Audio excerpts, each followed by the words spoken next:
हे भरतर्षभ, तुम भले ही भगवान मत मानो, किंतु इस जगत में आर्त, अर्थार्थी, जिज्ञासु और ज्ञानी, ये चार प्रकार के भक्त मेरी भक्ति ही हैं। किंतु उनमें भी ज्ञानी तो मेरी आत्मा ही है पार्थ, क्योंकि वह सदा ही मेरे में प्रतिष्ठित है। उसे मेरी भक्ति के अतिरिक्त किसी अन्य की भक्ति करने की इच्छा स्वप्न में भी नहीं होती है। इसलिए मैं उसके लिए अति प्रिय हूँ। यही कारण है कि फिर मेरे लिए भी वह अतिशय प्रिय हो जाता है। सुकृतन है यानी पुण्यात्मा, पुण्य करते करते पाप का अनुपात अंश मात्र रह जाता है, जिनका वे ही पुण्यात्मा आपत्ति काल में भगवान को पुकारते हैं। जो इस प्रकार के पुण्यात्मा नहीं होते, वे आपत्ति काल में अपने से बलवान को पुकारते हैं, माता पिता भाई बांधवों को पुकारते हैं, देवी देवताओं को पुकारते हैं। वे वैसी स्थिति में भगवान को नहीं पुकारते। जिनके पाप की मात्रा विशेष होती है, उनमें भगवान को पुकारने की शक्ति सामर्थ्य नहीं होती। अतः पुण्यात्मा पुरुष की प्रथम अवस्था में आर्त होते हैं। माँ द्रौपदी प्रथम अवस्था में आर्त हैं। वह अजन्मा है, गर्भ से प्रकट नहीं हुई है, एक दिव्य अंतरिक्ष आई हुई है। उसने पांचों पांडवों को अपनी दिव्य शक्ति से ही पति के रूप में देख लिया था। जगत को दिखाने के लिए भरी सभा में वह आर्तनाद कर बैठती है। उसकी आर्तनाद में भगवान साड़ी बन जाते हैं, यह देखा गया है। इसके बाद तो वह भगवान की ही हो जाती है। बालों को बिखेर देती है, जैसे साधक बालों को बिखेर देते हैं। दाढ़ी बाल नहीं काटाते, प्रतिज्ञा कर लेते हैं, तब तक श्रृंगार नहीं करते जब तक भगवान नहीं मिल जाते। उसी प्रकार भगवती द्रौपदी कहती हैं कि जब तक असुरों का विनाश नहीं हो जाता, तब तक बालों को बांधूंगी ही नहीं। इस प्रकार भगवान से असुरों का विनाश करवा डालती है। वह कहती है, इस असुर लोक में मेरा भगवान के सिवा कोई भी नहीं है। जगत का कल्याण कराने के कारण से भगवान ने उसे कल्याणी कहकर पुकारा। अर्थार्थी भक्तों में भगवान के पास भक्त सुदामा स्मरण किए जाते हैं, जिनके लिए भगवान धन संपत्ति बन गए थे, ऐश्वर्य की विभूति बन गए थे। भगवान के आत्म जिज्ञासु भक्तों में महात्मा अर्जुन प्रथम अवस्था में प्रथम स्थान रखते हैं, जिनके माध्यम से आत्मज्ञान प्रदायिका गीता जी प्रकट हुई हैं। अतः उन्हीं की तरह जितने भी आत्म जिज्ञासु हैं, उनको भी स्मरण किया जाता है, क्योंकि उन्हीं के कारण से सद्गुरु प्रकट होते हैं।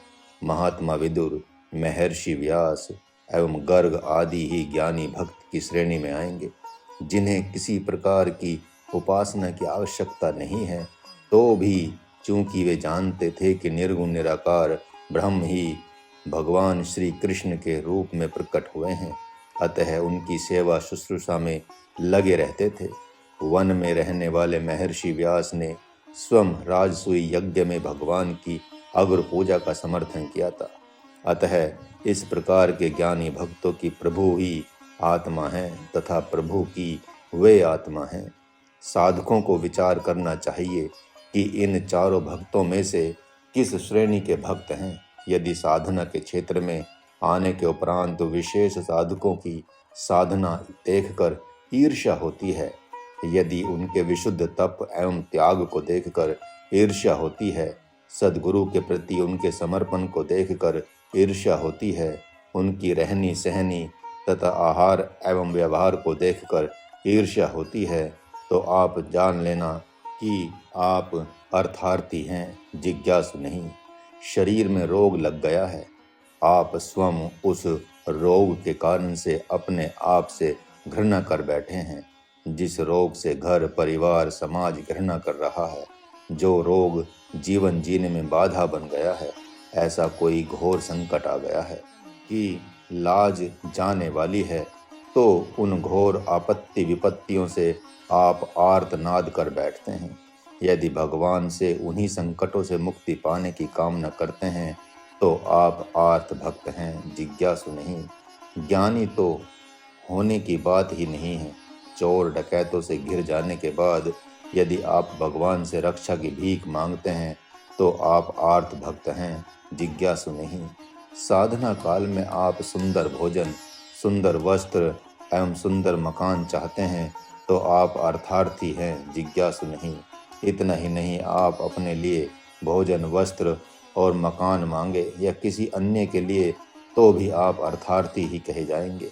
उसी प्रकार आप भले ही दूसरे के घोर संकट के निवारण के लिए अपने इष्ट से प्रार्थना करते हैं तो आप आर्त कहे जाएंगे, जिज्ञासु नहीं। यदि चमत्कार दिखाकर लोक में, जगत में को रिझाते हैं तो आप अर्थार्थी ही कहे जाएंगे, आत्म जिज्ञासु नहीं।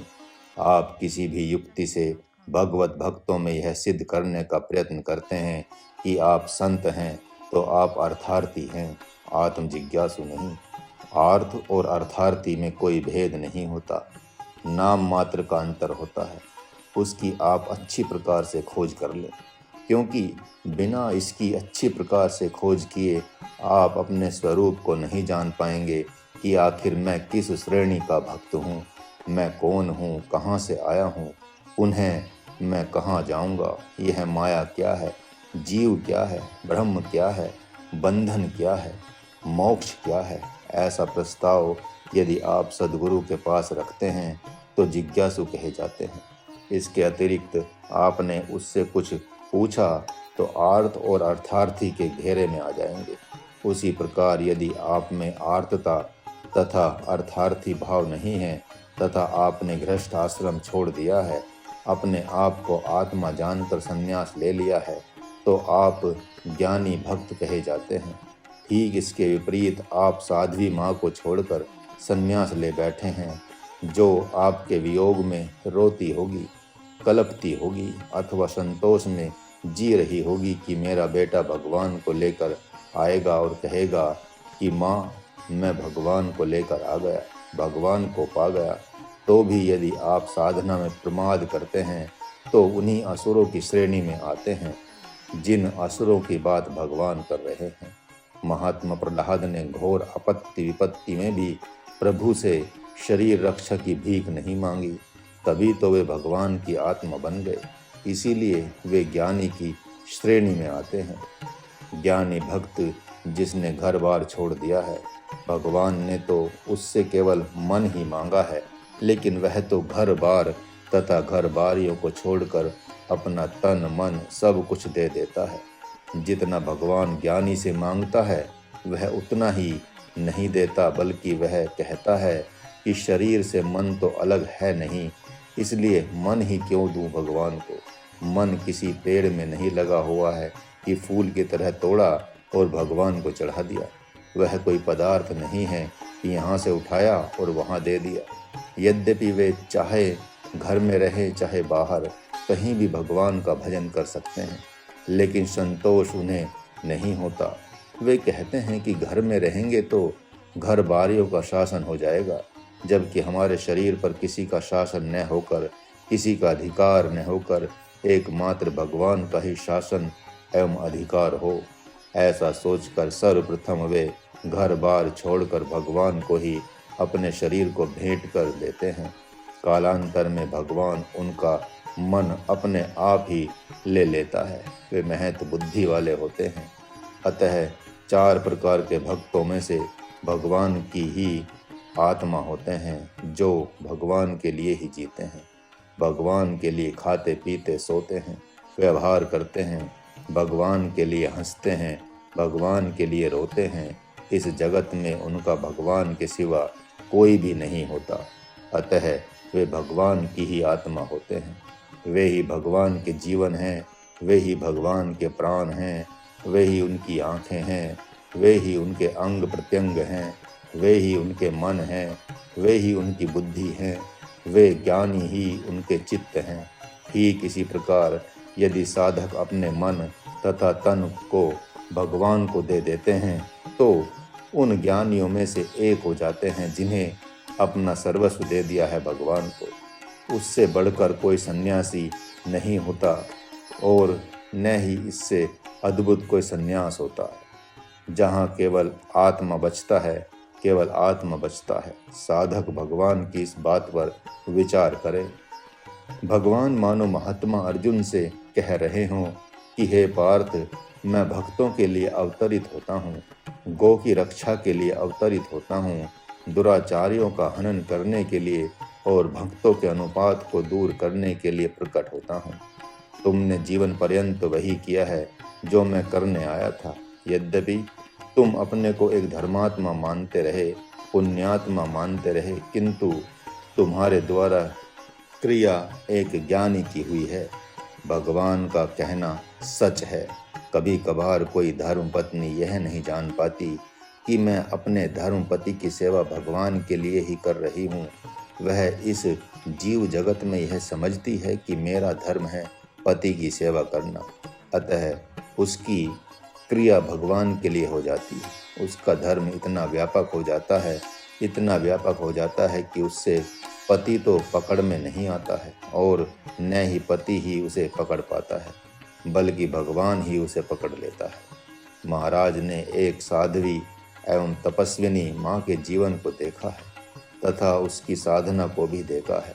पति के साथ, बाल बच्चों के साथ, परिवार के साथ, ग्रामवासियों के साथ, हित नातेदारों के साथ भी उसके व्यवहार को देखा है। इन सब से जिस प्रकार वह अनासक्त होकर व्यवहार करती है, वैसा व्यवहार तो एकमात्र ज्ञानी ही कर सकता है।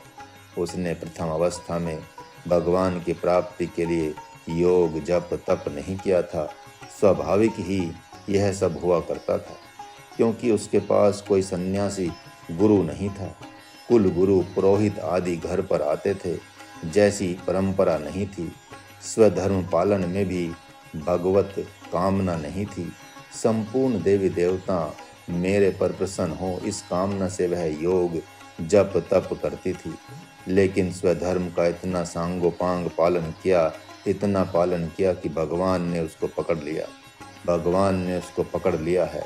इसका प्रमाण उस समय मिला जब उसका पुत्र संन्यास ले रहा था, तो उसने कहा था कि जाओ तुम भगवान को वन में ढूंढो। घर में ढूंढेगी, आज से मैं भगवान के लिए जीऊंगी। सन 1974 में उसने कहा था इस वाक्य को, और सन 1980 में उसके सामने देवतागण आकर बात करने लगे। वह सिद्ध योगिनी हो गई, जिसे सिद्ध संतों के अतिरिक्त कोई नहीं जानता था।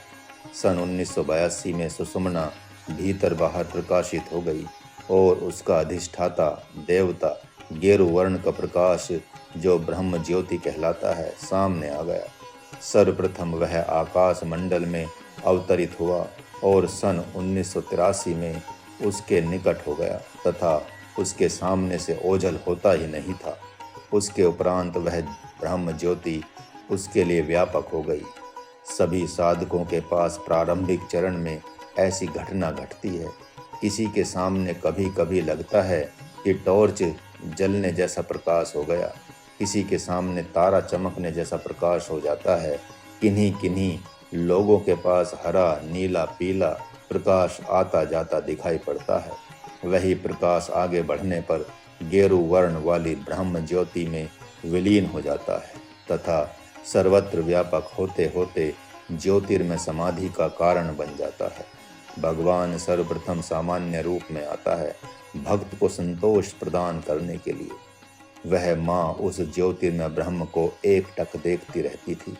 उसके पति यह देख कहते थे कि अजगर की तरह बैठी रहती है, पत्थर की चट्टान की तरह बैठी रहती है, इसे तो वन प्रदेश में चला जाना चाहिए। तो भी वह सम शांत बनी रहती थी। उसका जप, तप, योग बढ़ता गया। कालांतर में उसे ज्ञान हुआ। गांव घर के लोग, हित नातेदार उसे उकसाते थे कि आप कैसी माँ हैं। आपके वे सन्यासी बेटे तो आपका बड़ा आदर करते थे, फिर भी आपको उनके दर्शन की कामना नहीं होती। वह साध्वी माँ 2 बूंद आंसू बहाकर उनका समर्थन कर देती थी, लेकिन भीतर से अति संतुष्ट रहती थी। लोक व्यवहार में जो कुछ कहना चाहिए कह देती थी। मूर्खों के साथ मूर्ख तथा ज्ञानियों के साथ ज्ञानी बन जाती थी। भगवान कहते हैं कि आर्त, अर्थार्थी एवं जिज्ञासु ये तीनों ही उदार भक्त हैं, क्योंकि वे जो कुछ भी मांगना होता है मेरे से ही मांगते हैं और जगत के संपूर्ण सकामी भक्तों से भी भगवान से ही मांगने को कहते हैं। तो उनका कहना है कि पुत्र अपने पिता से नहीं मांगेगा तो किससे मांगने जाएगा। लेकिन इन तीनों भक्तों के उपरांत जो चौथा ज्ञानी भक्त है वह तो मेरी आत्मा ही है। भगवान के ऐसे कथन से तो यही सिद्ध होता है कि अन्य जो तीन भक्त हैं वे उनकी आत्मा नहीं है। फिर तो उदार की संज्ञा देने में विचार करना चाहिए। नहीं नहीं, ऐसा नहीं है। आर्त, अर्थार्थी एवं उदार भक्तों में से कुछ ऐसे भी हैं जिनकी भगवान से आर्तता पूरी होने पर, अर्थ पूरा होने पर उदार तो बने लेकिन ज्ञानी न बन सके, जिसका परिणाम हुआ कि भगवान की वे आत्मा न हो सके। सुग्रीव उन्हीं भक्तों में से एक हैं जिनका घोर संकट भी समाप्त हुआ और राज्य भी प्राप्त हो गया। वे अपनी पूरी सेना समेत स्वयं भी भगवान के बहुत काम आए, लेकिन उसके उपरांत भी कल्याणी द्रौपदी, भक्त सुदामा एवं भक्त ग्राहक की तरह वे सर्वथा भगवान के न हो सके। अतः न भगवान उनकी आत्मा बन पाया और न वे भगवान की आत्मा बन पाए। ऐसा देखा भी जाता है कि कोई पुत्र प्राप्ति के लिए अपने सद्गुरु या किसी संत के पास उनके कहे अनुसार जप तप योग करता है और उनसे वरदान स्वरूप पुत्र प्राप्त कर लेता है, लेकिन पुत्र प्राप्ति के उपरांत पुनः भगवत प्राप्ति के निमित्त वह जप तप योग नहीं कर पाता। अतः संत मिलन की बात उसके लिए आई गई सी होकर रह जाती है। न वह संत की आत्मा बन पाता है, न संत उसकी आत्मा बन पाता है। जो आर्त एवं अर्थार्थी भक्त हैं वे जब तक ब्रह्म जिज्ञासु नहीं बन जाते तब तक तो ज्ञानी भक्त बनने का प्रसंग ही नहीं है। अतः एकमात्र उदार भक्त बनने से ही कोई भगवान की आत्मा तो नहीं बन सकता। अरे आत्मा बनना तो दूर, सुग्रीव की जब आर्तता दूर हो गई, अर्थ की प्राप्ति हो गई, तो उसने तो भगवान को ही भुला दिया। वह तो भगवान के डराने धमकाने से पुनः अपने रास्ते पर आया। इसलिए भगवान किसी भी सकामे भक्त को निष्कामे भक्त की श्रेणी में नहीं लाते। इसलिए वे ज्ञानी भक्त को अपनी आत्मा कहने में संकोच नहीं करते। भले ही आर्त एवं अर्थार्थी भक्त को भगवान का ऐसा कहना अच्छा न लगे। भगवान की पूजा करना और भगवान का बन जाना, इसमें आकाश पाताल का अंतर है। उसी प्रकार भगवान से कुछ अपने लिए चाहना और भगवान से भगवान के लिए चाहना, इस बात में भी आकाश पाताल का अंतर है। जिस आर्त की आर्तता भगवान से पूरी हो जाती है और वह फिर भगवान को भूल जाता है, तो फिर भक्त कैसा? वह तो आम लोगों की जगह ही खड़ा हो जाता है। जब तक भगवान की भक्ति करता था घोर संकट से मुक्ति पाने के लिए, तब तक भक्त कहलाता था। उसके उपरांत तो भक्त भी क्यों कहलाएगा? यह कैसी भक्ति है कि काम पड़ा तो भगवान याद आया और काम निकल गया तो बाल बच्चे ही याद आते रह गए। इसी से तो भगवान ने अगले मंत्र में कहा है, हे पार्थ, यद्यपि ये सभी उदार भक्त ही हैं, परंतु ज्ञानी तो साक्षात मेरा ही स्वरूप है, ऐसा मेरा मत है। क्योंकि तन मन बुद्धि चित्त को मुझे ही देने वाला ज्ञानी भक्त उत्तम अति उत्तम गति स्वरूप मुझ में ही अच्छी प्रकार स्थित है।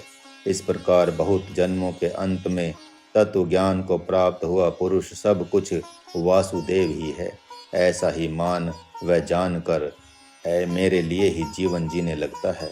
हे पार्थ, इस प्रकार का महात्मा तो इस जगत में अत्यंत दुर्लभ है।